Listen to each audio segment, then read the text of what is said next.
So you're thinking about selling your home. What do you do? Where do I start? Great question. I'm going to go over just a few things to think of and to consider so that you can start that planning process. Okay, the very first thing is to find that real estate professional. You want somebody that's experienced, who's done this a little bit. Maybe somebody with a team. Teams tend to have a little bit more resources. It's just not the one-man show. And I'm not knocking agents that are solo.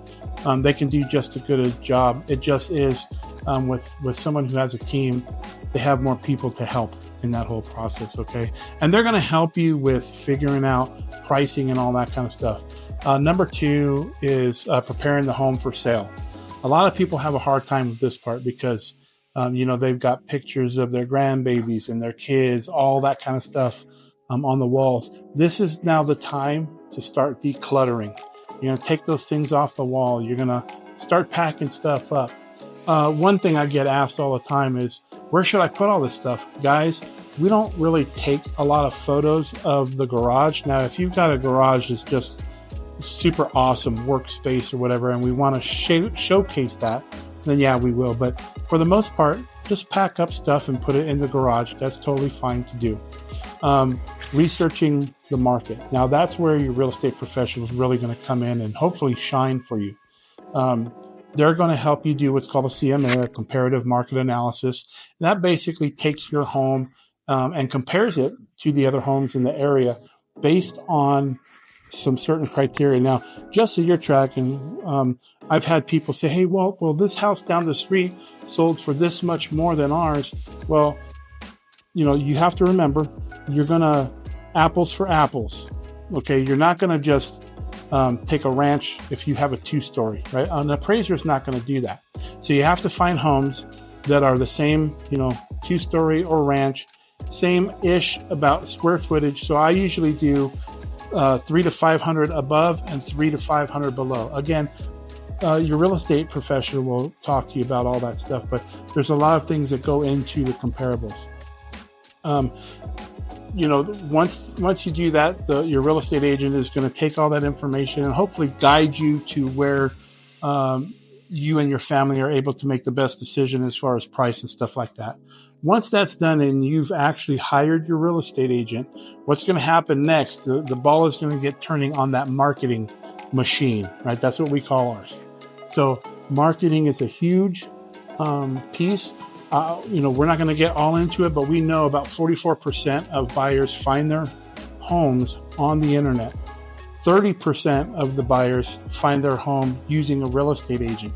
So our marketing at Valor Home Team is really focused on those things to get the best photos and the best quality across to buyers on both of those platforms. Again, we'll go into that a little bit later. The next piece is, your home is on the market.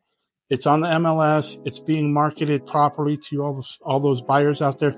Now you're going to start showing your home. So a couple of things to consider. If you have puppies or kittens or, pets and stuff like that, make sure you consider them, right? A lot of times buyers have, weird, they're looking at properties at all different hours. So that's one of the things you want to also consider is where, make sure that your home is available and is ready, and that the puppies and your pets or whatever are in a safe spot where they're not running around the house. Obviously, you want to either crate them, kennel them, or put them in a location that is not going to interfere with the showing. Allowing for potential buyers to see your home at any given, I'm not saying like in 10 minutes or whatever, usually an hour notice is good. I know some people need a little bit more, something to consider. Okay. Now, once you have that done, hopefully we'll attract an offer, right? That's the whole purpose of this. And that's when the negotiating part goes on. Okay. And Michaela and I love doing that part. We love negotiating, and just some things to consider. Right now, anyways, in today's market, sellers are giving sellers concessions. That the reason that they're doing that is because the interest rates are still high, right? So this is a way to attract the buyer to help them buy that rate down. Now, do you have to do it? Absolutely not. You don't have to do it. but it is one of the key things that we use to attract the buyer. And again, we'll get into that a little bit later if you wish. The next thing is accepting that offer. Okay, once you've accepted the offer, it's signed and everything. We're going to work together to get all the paperwork that we need. We're going to send it over to the other side, like the seller's property disclosure and different disclosures, and get the ball rolling. Once that's done, we're going to have the inspection. The buyer's going to pay for and do their inspection to make sure that the house is good to go for them.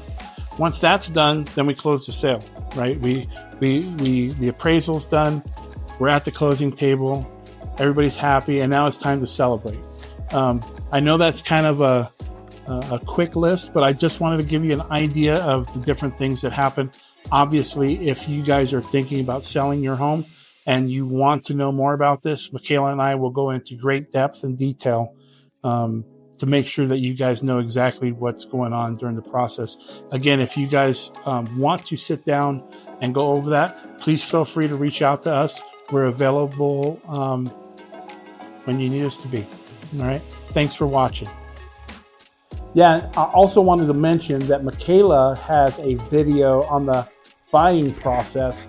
So look for that somewhere around here. All right.